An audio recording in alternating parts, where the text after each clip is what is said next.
திருவண்ணாமலை மாவட்டத்தில் காணாமல் போன பெண் 28 நாட்களுக்கு பிறகு கரும்பு தோட்டத்தில் சடலமாக மீட்கப்பட்டிருக்கிறார். இது தொடர்பான விவரங்களோடு இணைகிறார் இந்த செய்தியாளர் கோவிந்தராஜ். வணக்கம். மேலும் விவரம். திருவண்ணாமலை மாவட்டம் கீழ்பெனாத்தூர் அடுத்த கைக்குளம் கிராமத்தை சேர்ந்தவர் சத்திவேல். இவரது மனைவி அம்சா. இவருக்கு 1.5 வயது ஆண் குழந்தை உள்ளது.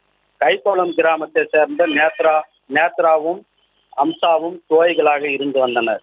இந்நிலையில் கடந்த மாதம் 15ஆம் தேதி தனது மகன் உடல்நிலை சரியில்லாத காரணத்தால் மருத்துவமனைக்கு அழைத்து செல்வதற்காக கைக்குளத்தில் இருந்து திருவண்ணாமலை சென்றுள்ளார்.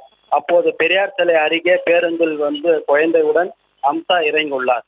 திருவண்ணாமலை அரசு மருத்துவமனை மருத்துவக் கல்லூரிக்கு செல்ல அம்சா குழந்தையுடன் அவுலூர்பேட்டை சாலை ரயில்வே கேட் அருகே நடந்து செல்லும் போது நேத்ரா மற்றும் திருப்பதி ஆகியோர் அம்சாவை ஆட்டோவில் அழைத்து கொண்டு வேங்கிக்கால் பகுதியில் உள்ள வீட்டிற்கு அழைத்து சென்றுள்ளனர். அம்சாவை அழைத்து சென்ற 4 சவரம் நகைக்காக அவரது கயிற்றை நெரித்து கொலை செய்துவிட்டு சாக்கு பையில் அவரது உடலை போட்டு ஏந்தல் புறவை சாலையில் உள்ள கரும்பு காட்டில் வீசியுள்ளனர். மருத்துவமனை சென்ற மனைவி காணவில்லை என்று அம்சாவின் கணவர் சத்திவேல் கீழ்பெனாத்தூர் காவல் நிலையத்தில் புகார் அளித்தார். புகாரின் பேரில் விசாரணை செய்த கீழ்பெனாத்தூர் காவல் நிலைய போலீசார் செல்போன் டவரை வைத்து நேத்ரா மற்றும் திருப்பதி சந்தேகத்தின் பேரில் விசாரித்தனர்.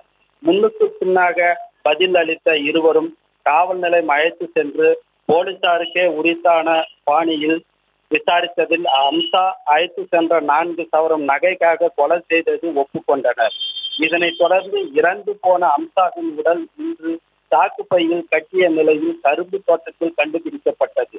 மேலும் நேத்ரா மற்றும் திருப்பதி ஆகிய இருவரையும் பல்வேறு இடங்களுக்கு அழைத்து சென்று கீழ்பெனாத்தூர் போலீசார் விசாரணை மேற்கொண்டு வருகின்றனர். காணாமல் போன பெண் 28 நாட்களுக்கு பிறகு சாக்கு பையில் சடலமாக மீட்கப்பட்ட சம்பவம் பெரும் பரபரப்பை ஏற்படுத்தியுள்ளது. விவரங்களுக்கு நன்றி கோவிந்தராஜ்.